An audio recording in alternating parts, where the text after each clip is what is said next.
You know, it's tough to hear individual voices. It's kind of just a roar. And over the past few years, you kind of get accustomed to that roar. And it, like I said before, it kind of picks you up a little bit. I think it intimidates the other team, and it gives us that extra edge.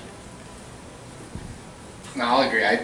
You just kind of go with it, and especially, you can kind of feel it, and I think you kind of dig deep down, and when you're trying to make another pitch, you can kind of add a little bit more, make things, I guess, considered more nasty, pitching-wise, and it helps. I think anytime, especially because I get to sit around for 4 games, before I go out and pitch, so, it's fun to watch, Roy and Roy and Cliff and Joe pitch, just because you can kind of see, the trends, just with the energy level and what's happening in the game. It's really fun. What's it like for you, Doc, to be in this atmosphere now after, you played in Toronto, you played a lot in Boston, you played in New York, obviously, but to come into this atmosphere? Yeah, I'm used to it being the other way around. I mean, when I'm out there and I got the bases loaded and I give up a hit, it usually gets, louder. That's what I was used to. So, it's nice to have it the opposite way. It really is a huge advantage.